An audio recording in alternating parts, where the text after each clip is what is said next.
Aku gak pernah nyangka kalau hidupku bakal berubah secepat ini. Semua berawal malam itu, malam yang sampai sekarang bikin aku gak bisa tidur tenang. Aku baru aja rebahan di kamar setelah beresin pekerjaan rumah. Bima, suamiku, belum pulang juga. Udah jam 11 malam, lampu kamar cuma satu yang nyala, remang-remang, dan suara jangkrik di luar jendela bikin rumah ini terasa makin sepi. Aku tarik selimut, coba memejamkan mata. Badanku udah beberapa hari ini gak enak. Rasanya panas dingin, kayak masuk angin, tapi beda. Yang aneh, setiap kali aku tidur, aku selalu mimpi buruk.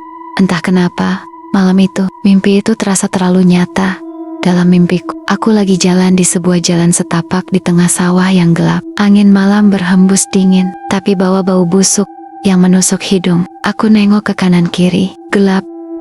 Gak ada siapa-siapa. Tiba-tiba dari lumpur sawah itu, tangan-tangan hitam kotor muncul, meraih kakiku. Aku jerit dan coba lari, tapi kaki ini rasanya berat banget. Aku jatuh tersungkur, dan dari tanah muncul bilatung putih yang langsung ngerayap ke tangan dan wajahku. Aku jerit kenceng banget, sampai aku kebangun.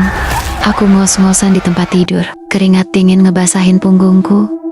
Kupikir itu cuma mimpi, tapi hidungku tiba-tiba nangkep bau busuk. Awalnya samar, lama-lama makin jelas.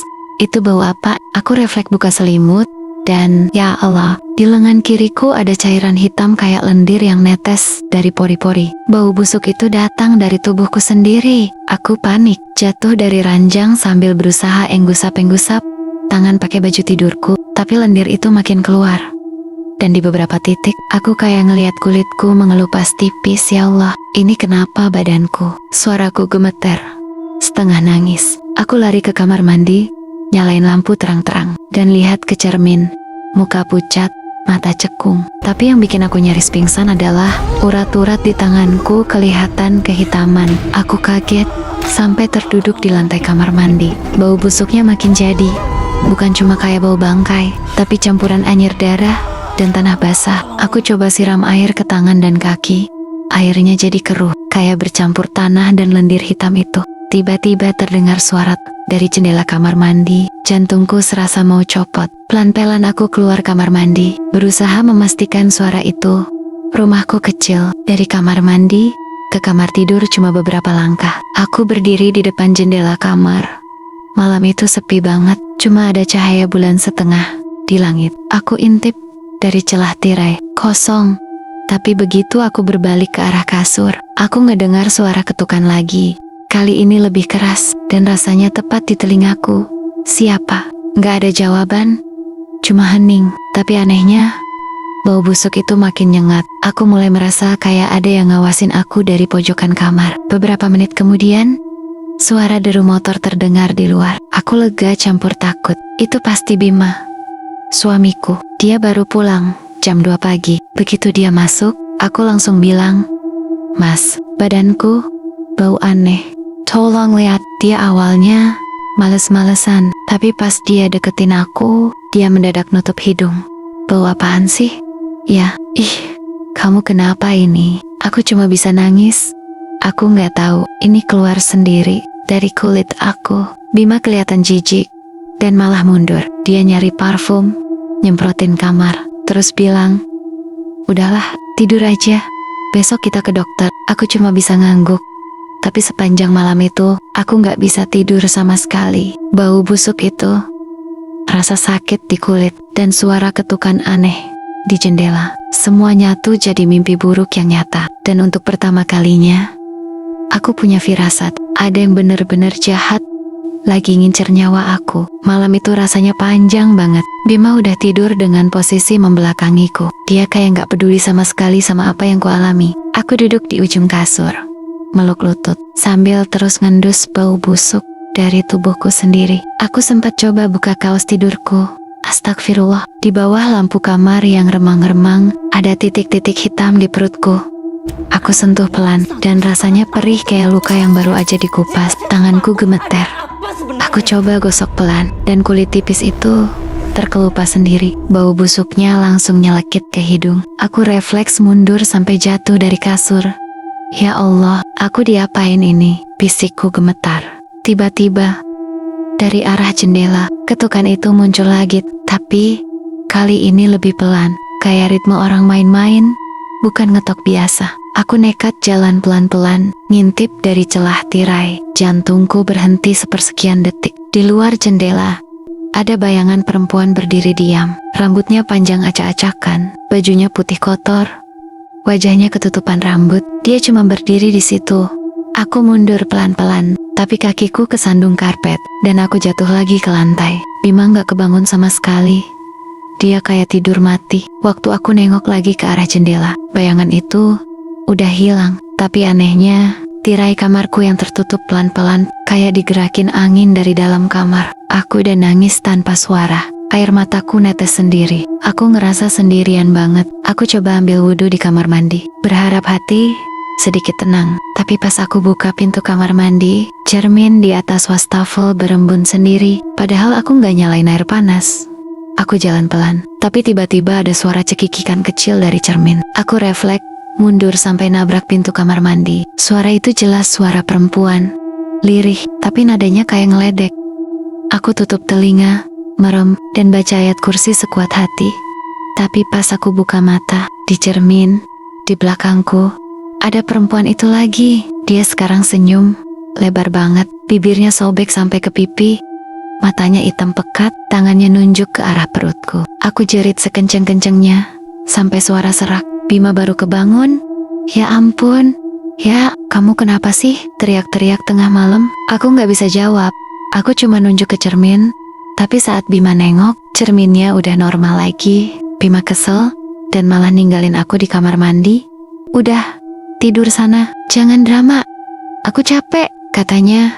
Aku gak berani balik ke kasur. Aku terduduk di lantai kamar mandi, gemeteran. Sampai akhirnya, rasa sakit di perutku bikin aku meringis. Aku ngerasa ada yang gerak di bawah kulit perutku, dan dari pusarku keluar lendir hitam kental. Bersamaan sama itu, seekor belatung putih kecil jatuh ke lantai keramik. Aku terdiam, nggak bisa jerit, nggak bisa nafas, cuma bisa gemeter. Belatung itu menggeliat hidup-hidup, dan seolah suara cekikikan dari cermin tadi masih terdengar di telingaku.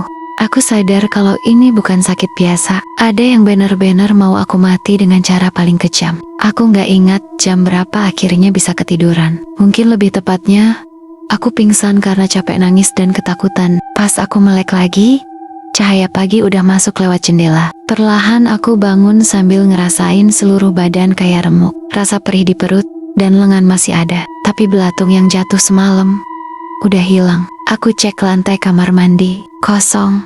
Aku cuma bisa bengong. Apa semalam aku cuma halusinasi? Tapi bau busuk di tubuhku masih ada, samar tapi jelas. Siangnya, Bima pergi kerja kayak biasa. Dia cuma bilang, ya, kalau badan gak enak, istirahat aja, jangan mikir aneh-aneh. Aku pengen marah, tapi percuma. Aku udah capek ngelawan ketidakpeduliannya. Hari itu aku cuma tiduran di kamar, sambil terus ngeliatin kulit tanganku yang memar-memar. Sesekali aku mencium bau busuk itu lagi. Padahal, aku udah mandi 2 kali. Yang aneh, setiap kali bau itu muncul, aku ngerasa kayak ada yang ngawasin dari pojokan kamar. Malamnya, Bima belum pulang juga. Jam udah nunjukin 01,37 dini hari. Mataku berat banget, tapi aku gak berani tidur. Aku masih trauma sama apa yang terjadi semalam. Tiba-tiba, suara motor berhenti di depan rumah. Aku buru-buru nengok lewat jendela kamar. Itu Bima. Dia jalan sempoyongan ke arah pintu. Aku tunggu dia masuk.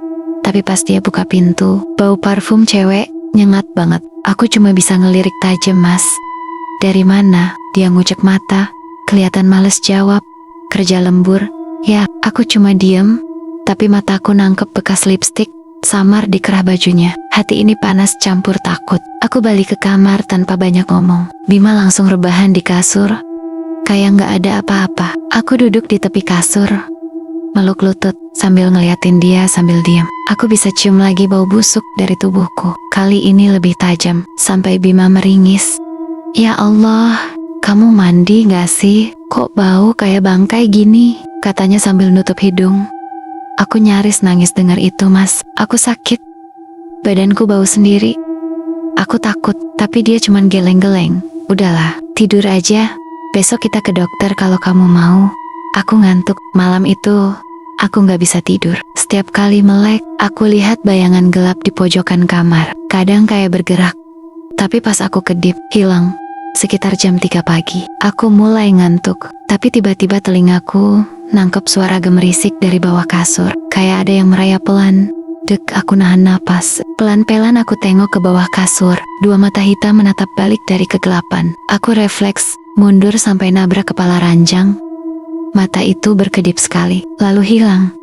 Aku jerit, tapi Bima gak kebangun sama sekali. Puncaknya, beberapa menit kemudian, suara ketukan di jendela muncul lagi. Kali ini bukan cuma ketukan, tapi suara perempuan nyanyi lirih. Lagunya pelan, kayak lagu Nina Bobo, tapi nadanya bikin bulu kuduk berdiri.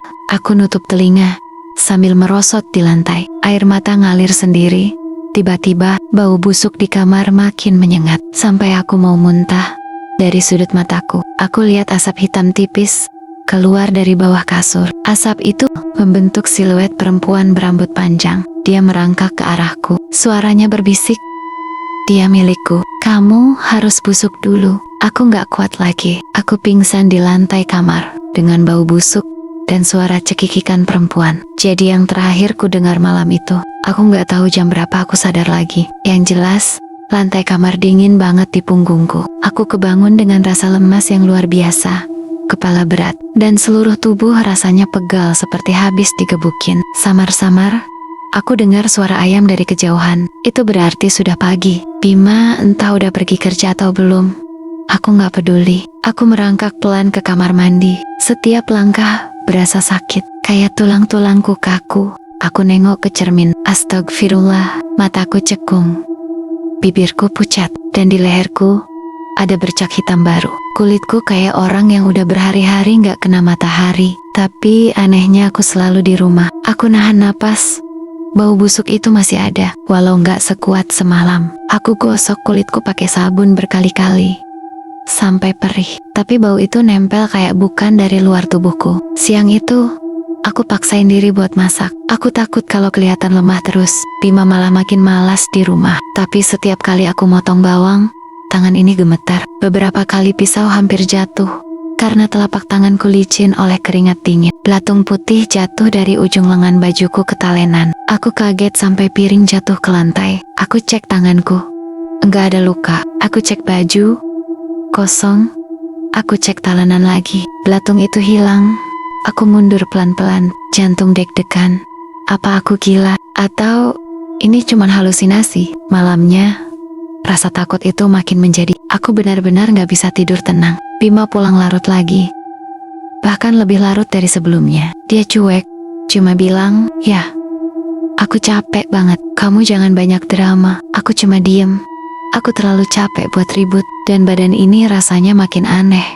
Aku rebahan, tapi entah kenapa ngantuknya berat banget. Kayak ada yang maksa aku tidur, dan begitu mata ini merem, mimpi itu datang lagi. Aku ada di sebuah tanah lapang gelap. Angin malam berhembus dingin, tapi anehnya bawa bau busuk yang familiar. Aku jalan pelan, kaki nyeker di tanah yang basah. Setiap langkah terasa berat. Di kejauhan, aku lihat siluet rumah tua. Aku gak tahu kenapa, tapi kakiku kayak dipaksa jalan ke sana. Semakin dekat, aku mulai dengar suara, "Hai." Suara cekikikan perempuan, lirih tapi jelas. Pintu rumah tua itu kebuka sendiri. Gelap di dalamnya. Begitu aku masuk, lantai tanahnya langsung ambles, dan aku jatuh ke sebuah lubang besar, penuh tanah basah dan belatung. Belatung itu langsung ngerayap ke seluruh tubuhku. Di kaki, tangan, muka, sampai masuk ke mulutku. Aku jerit dan muntah. Tapi belatung itu kayak gak habis-habis. Di antara teriakanku, muncul sosok perempuan itu lagi di tepi lubang. Sekarang wajahnya jelas, matanya hitam semua, giginya penuh darah, dan lidahnya panjang sampai ke dada. Dia nunjuk ke arahku sambil ketawa keras. "Rasa busuklah kamu." Aku coba manjat keluar dari lubang, tapi tanganku kepleset karena lendir dan belatung yang licin. Aku terus tenggelam sampai belatung masuk ke telinga dan hidung. Aku kebangun sambil teriak histeris dan muntah di sisi kasur. Keringat dingin basahin seluruh tubuh, tapi yang bikin aku hampir mati ketakutan adalah di ujung lidahku, aku ngerasain sesuatu yang bergerak. Aku refleks, muntah lagi, dan dari mulutku keluar belatung hidup. Jatuh ke lantai kamar. Aku mundur, teriak sampai suaraku serak. Belatung itu menggeliat ke arah pintu. Dan samar-samar, bau busuk makin kuat. Dari luar kamar, terdengar suara ketukan pelan, lalu bisikan, "Busuklah." Hari itu aku benar-benar gak tahan lagi. Tubuhku lemas, kulitku pucat, dan bau busuk itu gak hilang-hilang. Walau aku udah mandi berkali-kali, belatung yang keluar dari mulut semalam jadi bayangan mengerikan di kepalaku. Aku duduk di ruang tamu sambil melamun, tangan gemeter, mata kosong, sampai tetanggaku, Bu Ratna, lewat depan rumah. Dia berhenti sebentar dan manggil dari luar pagar, "Mbak Ayu." "Astagfirullah, kamu sakit ya? Mukamu pucat banget." Aku cuma angguk lemah. Bu Ratna kelihatan khawatir dan mendekat. Tapi baru 2 langkah, dia langsung nutup hidung. "Ya Allah, ini bau apa Mbak?" Aku malu banget, tapi juga ngerasa takut. Orang lain aja bisa cium bau busuk ini. Artinya ini bukan halusinasi. Bu Ratna akhirnya cerita soal Pak Samin, dukun terkenal di desa sebelah, yang katanya bisa nyembuhin santet atau gangguan gaib. Awalnya aku ragu, tapi putus asa bikin aku nekat. Sore itu aku minta tolong Bima nganterin. Dia awalnya males, tapi karena aku maksa sambil nangis, akhirnya dia nurut juga. Rumah Pak Samin ada di ujung jalan tanah, diapit sawah dan pohon bambu. Dari luar aja udah bikin merinding. Bau kemenyan samar kecium dari jauh. Begitu masuk, suasana rumahnya remang-remang. Dinding bambu, banyak botol kaca isi cairan aneh, sama patung kepala kambing di pojokan. Bulu kudukku langsung berdiri. Pak Samin keluar dari kamar dalam. Dia tinggi kurus, kulitnya legam, dan matanya tajam banget. Begitu ngeliat aku, dia berhenti jalan dan ngelototin aku lama. Terus dia ngomong pelan, tapi jelas, "Anak muda, tubuhmu udah kotor. Ada yang mau matiin kamu pelan-pelan." Aku gemeter. Bima cuma diam, mukanya pucet. Pak Samin nyuruh aku duduk di tikar, lalu buka bajuku sampai sebatas bahu. Dia jalan muter ngelilingin aku sambil komat kamit. Kadang nyembur sesuatu kayak air. Dia berhenti di belakangku dan nyeletuk, "Lihat ini." Bima mendekat, dan aku coba nengok pakai cermin kecil yang dikasih Pak Samin. Punggungku penuh bercak hitam dan luka bernanah yang bentuknya kayak pola lingkaran aneh. Aku langsung nangis ketakutan. "Ya Allah, saya kenapa Pak?" Pak Samin jongkok di depan aku, matanya serius banget. "Ini santet, Nak. Santet kiriman perempuan. Dia mau kamu busuk hidup-hidup, biar suamimu ninggalin kamu dengan jijik." Darahku serasa berhenti mengalir. Aku cuma bisa nengok ke Bima, yang jelas-jelas langsung ngerasa bersalah. Aku tahu dia pasti tahu siapa pelakunya. "Pak Samin," lanjut ngomong, "kalau enggak segera diobati, tubuhmu akan hancur dari dalam. Dagingmu busuk, tulangmu menghitam, sampai nyawamu diambil." Aku histeris nangis lagi. Aku gak bisa bayangin mati dengan belatung keluar dari tubuh sendiri. Pak Samin lalu ambil kendi kecil dari pojokan dan tuangin air hitam ke mangkuk. Dia nyuruh aku ngaca di air itu. Di permukaan air, bukan wajahku yang kelihatan, tapi wajah perempuan berambut panjang, senyum licik. Dia bisik pelan, tapi jelas di telingaku, "Aku ambil dia, aku ambil dia." Air itu langsung mendidih sendiri. Aku jerit dan mundur sampai nabrak dinding. Bima sampai loncat kaget. Pak Samin ngeluarin mantra panjang sambil bakar kemenyan. Rasanya kepala ini muter. Udara di ruangan jadi panas, dan bau anyir bercampur kemenyan bikin aku hampir muntah. Tiba-tiba dari perutku keluar suara aneh, kayak gerakan sesuatu di dalam. Aku megang perut sambil meringis. Pak Samin mendekat, tangannya dingin. Pas nyentuh keningku, dia bisik, "Malam ini jangan sendirian. Kalau bisa, jangan tidur. Dia bakal datang lagi, lebih ganas dari sebelumnya." Aku dan Bima pulang dalam keadaan syok. Sepanjang perjalanan, aku diem sambil meluk perut. Aku tahu malam ini bakal lebih serem dari sebelumnya, karena Pak Samin udah ngingetin. Dan bener aja, begitu malam tiba, suara ketukan di jendela mulai terdengar lagi. Kali ini disertai aroma busuk bercampur darah yang nyebar di kamar. Aku bisa ngerasain dia udah deket. Sejak pulang dari rumah Pak Samin, malam-malamku berubah jadi neraka hidup. Dia udah bilang kalau malam itu aku bakal diserang lagi, dan aku gak boleh tidur sendirian. Bima gak peduli. Malam itu, dia tetap pulang larut seperti biasa. Wajahnya capek, tapi baunya. Aku bisa nyium bau parfum cewek asing begitu dia masuk kamar. Aku diam aja di kasur, badan gemetar. Aku tahu kalau ribut sekarang cuma bakal bikin dia pergi. Dan jujur, aku takut sendirian. Sekitar jam 1:30 pagi, suasana rumah senyap banget. Cuma suara jam dinding dan jangkrik di luar. Lampu kamar sengaja kupasang remang, biar gak gelap total. Tiba-tiba, angin dingin berhembus dari jendela. Padahal, ketutup rapat. Bau busuk yang udah familiar itu muncul lagi, menusuk hidung, sampai bikin aku mual. Aku duduk tegak, lihat sekitar kamar. Rasanya gak sendirian. Dari arah cermin di meja rias, aku ngelihat bayangan hitam berdiri di belakangku. Aku refleks nengok, kosong. Balik lagi ke cermin, bayangan itu masih ada. Aku mulai baca ayat kursi terbata-bata. Tapi tiba-tiba ketukan keras di jendela bikin aku loncat, kaget. Bima kebangun dan ngedumel. Ya Allah, ya, ini jam berapa sih?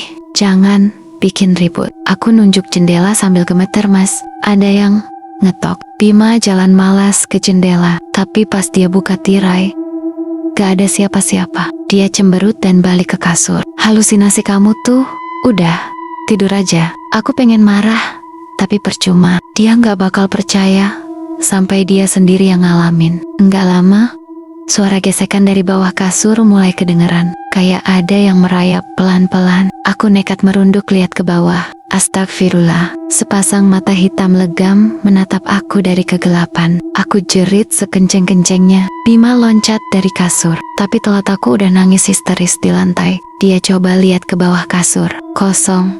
Mata itu udah hilang. Belum sempat tenang, tirai jendela kebuka sendiri. Padahal angin gak kenceng.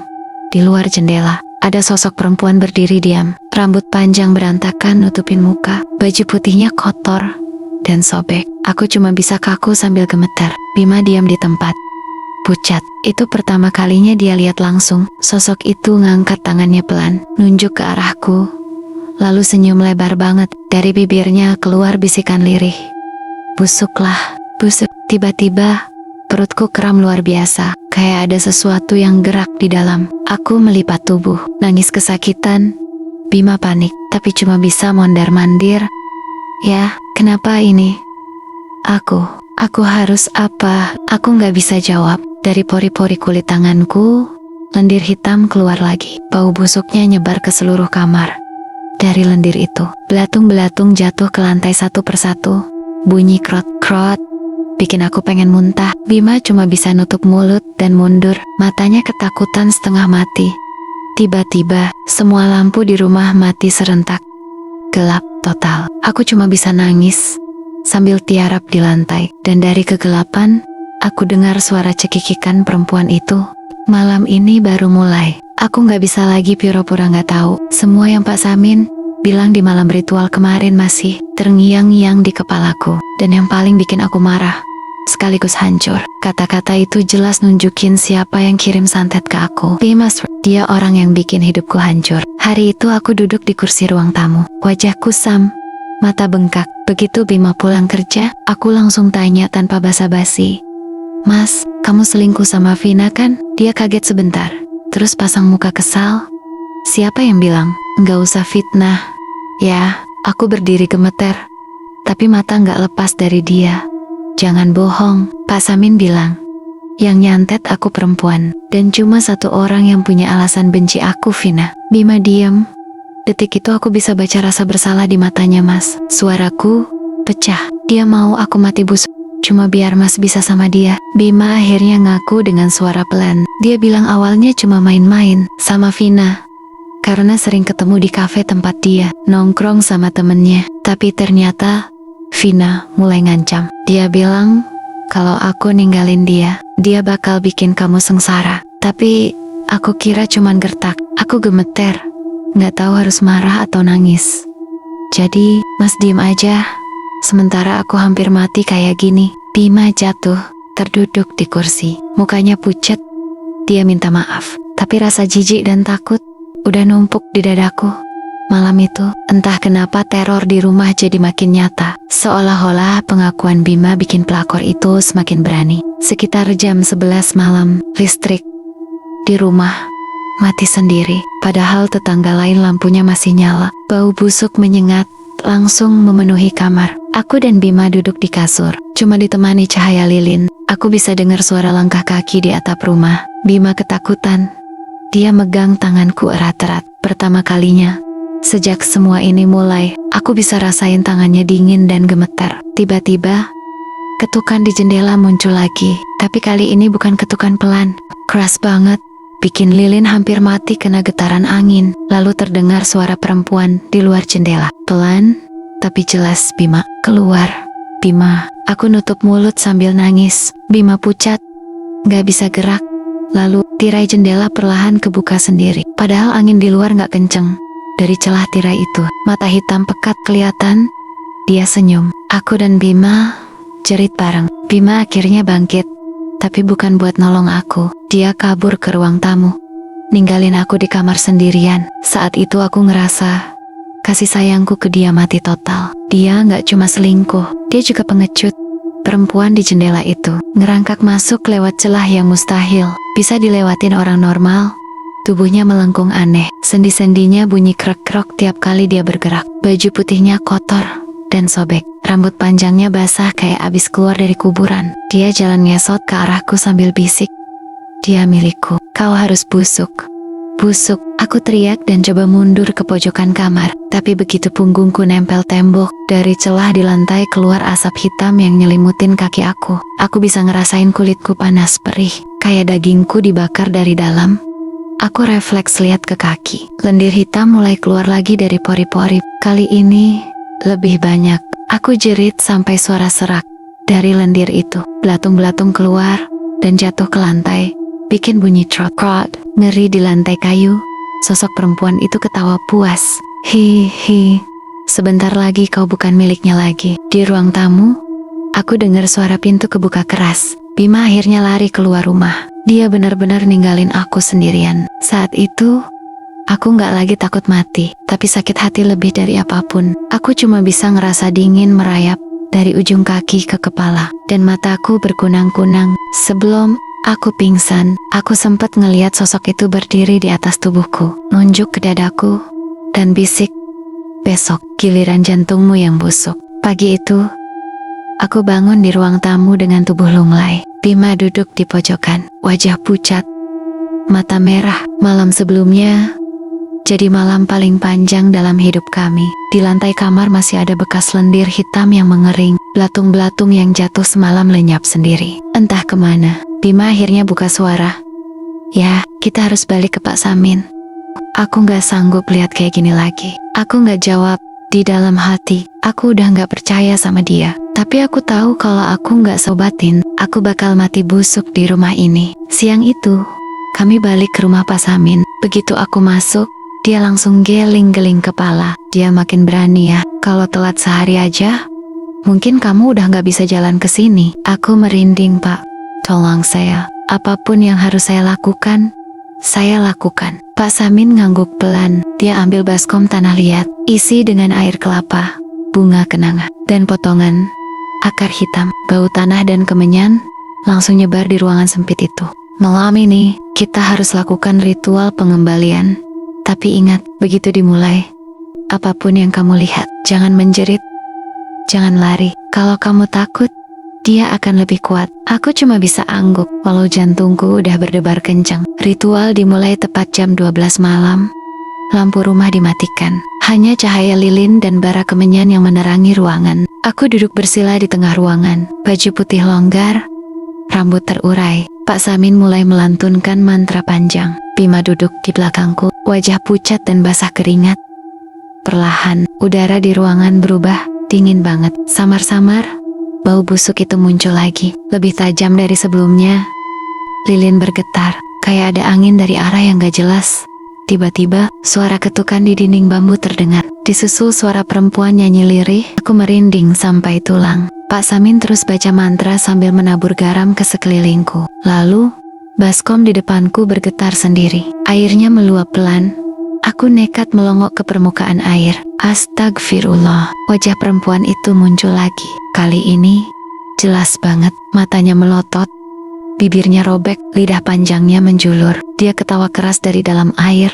Kamu mau lawan aku? Mendadak, tubuhku kejang sendiri. Perutku sakit luar biasa. Kayak ada yang gerak di dalam. Aku jatuh ke samping. Mulutku terbuka. Dan belatung-belatung keluar lagi. Lebih banyak dari sebelumnya. Jatuh ke lantai tikar. Bima teriak kaget. Pak Samin bentak. Jangan teriak, ambil kendi kedua di pojok. Bima buru-buru ngambil kendi yang diarahin. Pak Samin siram isi kendi itu ke perut dan mulutku. Airnya dingin banget. Ruangan makin mencekam. Tiba-tiba, atap rumah bunyi keras. Kayak ada yang lari di atas.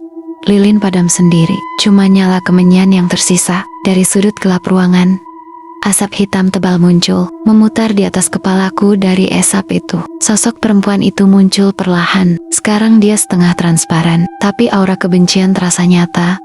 Dia milikku. Kalian gak bisa rebut dia. Pak Samin berdiri. Suaranya keras. Kau kembali ke asalmu. Santetmu ku kembalikan sekarang juga. Dia melempar bunga dan garam ke arah sosok itu. Sambil baca mantra cepat. Aku tiba-tiba ngerasa dada sesak. Kayak ada yang narik jantungku. Aku kesakitan. Tapi aku tahan jeritanku. Ingat pesan Pak Samin. Asap hitam itu memutar lebih cepat. Lalu terdengar suara jeritan perempuan panjang banget dari dalam rumah. Jeritan itu bikin telingaku berdenging. Lalu baskom di depanku pecah sendiri. Airnya tumpah dan bikin tanah basah. Sosok perempuan itu lenyap, tapi bau busuk makin kuat sebentar. Sebelum hilang sepenuhnya, Pak Samin akhirnya duduk lemas. Dia ngelap keringat. Napasnya ngos-ngosan. Santetnya sudah dikembalikan, tapi kita harus tunggu besok malam. Akan ada balasan dari yang ngirim. Aku cuma bisa terisak di tikar. Tapi untuk pertama kalinya, bau busuk di tubuhku hilang total. Lalu, dia lenyap. Asap hitamnya menyerap ke tanah. Rumah jadi senyap. Yang tersisa cuma bau kemenyan, samar dan hawa dingin. Pagi datang dengan ketenangan aneh. Aku bangun di kasur. Badan masih pegal, tapi bau busuk itu hilang sepenuhnya. Kulitku normal. Gak ada belatung lagi. Bima duduk di pojokan kamar. Wajah pucat, matanya merah karena gak tidur semalaman. Dia bisik lirih. Ya, dia mati. Aku melotot. Mati? Bima angguk pelan. Barusan temennya nelpon. Dia ditemukan di kosannya. Badannya busuk, kayak udah berhari-hari mati. Aku cuma diam. Ada rasa ngeri. Aku tahu balasan itu berhasil, tapi juga sadar ini bukan akhir yang indah. Bima mulai menangis. Minta maaf berkali-kali. Dia janji gak akan ninggalin aku lagi. Gak akan selingkuh lagi. Aku menatap dia lama di dalam hati. Aku gak yakin bisa percaya lagi. Tapi satu hal yang pasti, malam itu aku sadar, santet pelakor itu nyata, dan aku selamat hanya karena berani melawan balik. Sejak hari itu, aku selalu membaca doa sebelum tidur, menutup semua celah rumah dengan garam, dan menjauh dari siapapun yang punya hati penuh iri dan dendam. Bima berhenti keluar malam, rumah jadi sepi. Tapi kadang, saat malam terlalu sunyi, aku masih bisa dengar bisikan lirih di telinga. Busuklah, dan setiap kali itu terjadi, aku cuma bisa berdoa, semoga dia gak pernah bisa kembali.